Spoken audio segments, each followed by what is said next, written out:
visited him again and found him sitting in a corner brooding.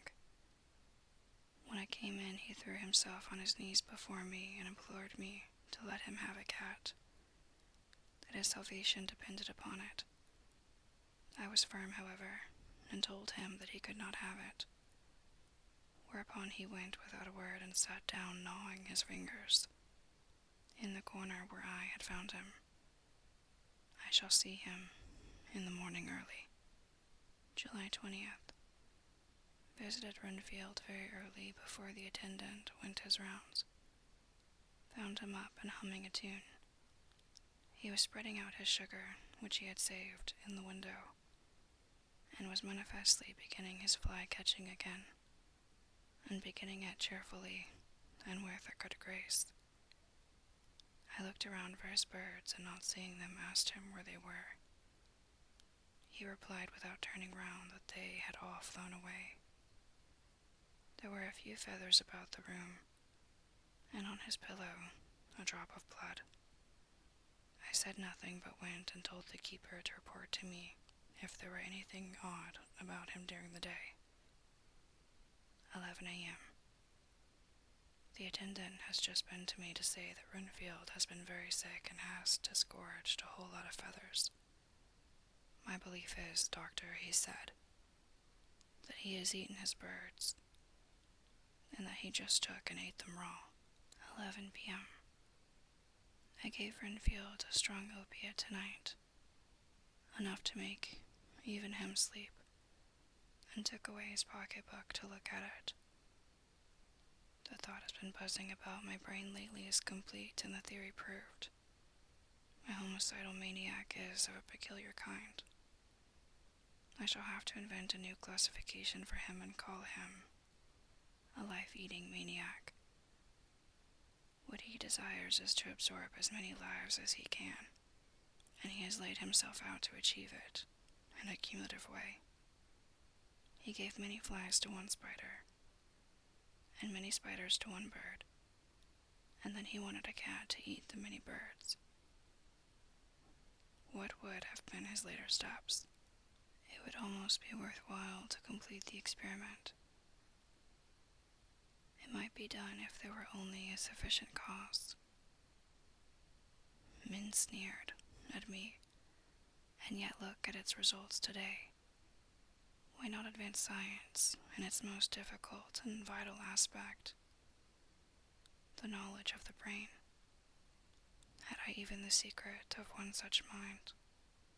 Did I hold the key to the fancy of even one lunatic? I might advance my own branch of science to a pitch compared with which Bird and Sanderson physiology or Ferrier's brain knowledge would be as nothing. If only there were a sufficient cause. I must not think too much of this, or I may be tempted. A good cause might turn the scale with me, for may not I too be of an exceptional brain? How well the man reasoned. Lunatics always do within their own scope. I wonder how many lives he values a man, or if at only one. He has closed the account most accurately, and today begun a new record. How many of us begin a new record with each day of our lives? To me it seems only yesterday that my whole life ended with my new hope, and that truly I began a new record. So it will be until the great recorder sums me up and closes my ledger account with a balance to profit or loss. Oh, Lucy, Lucy, I cannot be angry with you, nor can I be angry with my friend whose happiness is yours. But I must only wait on hopeless and work, work, work. If I only could have a stronger cause as my poor mad friend here, a good unselfish cause to make me work. That would be indeed happiness. Mina Murray's Journal, July 26th. I am anxious, and it soothes me to express myself here. It is like whispering to oneself and listening at the same time. And there is also something about the shorthand symbols that makes it different from writing. I am unhappy about Lucy and about Jonathan. I have not heard from Jonathan for some time and was very concerned. But yesterday, dear Mr. Hawkins, who is always so kind, sent me a letter from him. I had written asking him if he had heard, and he said the enclosed had just been received. It is only a line dated from Castle Dracula and says that he is just starting for home. That is not like Jonathan. I do not understand it, and it makes me uneasy. Then, too, Lucy, although she is so well, has lately taken to her old habit of walking in her sleep. Her mother has spoken to me about it, and we have decided that I am to lock the door of our room every night. Miss Westenra has got an idea that sleepwalkers always go out on roofs of houses and along the edges of cliffs and then get suddenly wakened and fall over with a despairing cry that echoes all over the place. Poor dear. She is naturally anxious about Lucy, and she tells me that her husband, Lucy's father, had the same habit, that he would get up in the night and dress himself and go out, if he were not stopped. Lucy is to be married in the autumn, and she is already planning out her dresses and how her house is to be arranged. I sympathize with her, for I do the same. Only Jonathan and I will start in life in a very simple way, and shall have to try to make both ends meet. Mr. Holmwood, he is Arthur Holmwood, only son of Lord Godalming, is coming up here very shortly, as soon as he can leave town, for his father is not very well, and I think dear Lucy is counting the moments till he comes. She wants to take him up to the seat of the churchyard cliff and show him the beauty of Whitby. I dare say it is the waiting which disturbs her. She will be all right when he arrives. July 27th. No news from Jonathan. I am getting quite uneasy about him. Though why I should, I do not know. But I do wish that he would write, if it were only a single line. Lucy walks more than ever, and each night I am awakened by her moving about the room. Fortunately, the weather is so hot that she cannot get cold, but still the anxiety and the perpetually being wakened is beginning to tell on me, and I am getting nervous and wakeful myself. Thank God Lucy's health keeps up. Mr. Holmwood has been suddenly called to ring to see his father, who has been taken seriously ill. Lucy frets at the postponement of seeing him, but it does not touch her looks. She is a trifle stouter, and her cheeks are a lovely rose pink. She has lost that anemic look which she had. I pray it will all last. August 3rd. Another week gone and no news from Jonathan, not even to Mr. Hawkins, from whom I have heard. Oh, I do hope he is not ill. He surely would have written. I look at that last letter of his, but somehow it does not satisfy me. It does not read like him, and yet it is his writing. There is no mistake of that. Lucy has not walked much in her sleep the last week, but there is an odd concentration about her which I do not understand.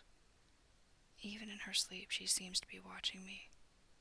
She tries the door, and finding it locked, goes about the room searching for the key. August 6th. Another 3 days and no news. This suspense is getting dreadful. If I only knew where to write to or where to go to, I should feel easier. But no one has heard a word of Jonathan since that last letter. I must only pray to God for patience. Lucy is more excitable than ever, but it is otherwise well. Last night was very threatening, and the fishermen say that we are in for a storm. I must try to watch it and learn the weather signs. Today is a gray day, and the sun as I write is hidden in thick clouds high over Kettleness. Everything is gray, except the green grass, which seems like emerald amongst it. Gray, earthy rock, gray clouds, tinged with the sunburst at the far edge, hang over the gray sea, into which the sand points stretch like gray fingers. The sea is tumbling in over the shallows, and the sandy flats with a roar, muffled in the sea mist drifting inland. The horizon is lost in a gray mist. All is vastness. The clouds are piled up like giant rocks, and there is a roll over the sea that sounds like some presage of doom. Dark figures are on the beach here and there, sometimes half shrouded in the mist, and see men like trees walking. The fishing boats are racing for home, and rise and dip in the ground swell as they sweep into the harbor. Here comes old Mr. Swales. He is making straight for me, and I can see by the way he lifts his hat that he wants to talk. I have been quite touched by the change in the poor old man. When he sat down beside me, he said in a very gentle way, "I want to say something to you, miss." I could see he was not at ease, so I took his poor old wrinkled hand in mine and asked him to speak fully. So he said, leaving his hand in mine, "I'm afraid, my dearie, that I must have shocked you by all the wicked things I've been saying about the dead, and such like for weeks past. But I didn't mean them, and I want you to remember that when I'm gone, we odd folks that be daffled, and with one foot abaft the crock hole, don't altogether like to think of it, and we don't want to feel scared of it, and that's why I've took to making light of it, so that I'd cheer up my own heart a bit. But Lord love ye, miss, I ain't afraid of dying, not a bit. Only I don't want to die if I can help it. My time must be nigh at hand now, for I be odd, and 100 years is too much for any man to expect, and I'm so nigh it that the odd man is already whetting his scythe. Ye see, I can't get out the habit of caffing about it all at once. The chaps will wag as they used to be. Some day soon the angel of death will sound his trumpet for me. But don't ye dole and grieve, my dearie, for he saw that I was crying. If he should come this very night, I'd not refuse to answer his call, for life be after all only a waitin' for something else than what we're doing, and death be all that we can rightly depend on. But I'm content for it's coming to me, my dearie, and coming quick. It may be coming while we be looking and wondering. Maybe it's in that wind, out over the sea that's bringing with it loss and wreck and sore distress and sad hearts. Look, look, he cried suddenly. There's something in that wind, and in the host beyond that sounds and looks and tastes and smells like death. It's in the air. I feel it coming. Lord, make me answer cheerful when my call comes." He held up his arms devoutly and raised his hat. His mouth moved as though he were praying. After a few minutes' silence, he got up, shook hands with me, and blessed me, and said goodbye, and hobbled off. It all touched me and upset me very much. I was glad when the Coast Guard came along with his spyglass under his arm. He stopped to talk with me, as he always does, but all the time kept looking at a strange ship.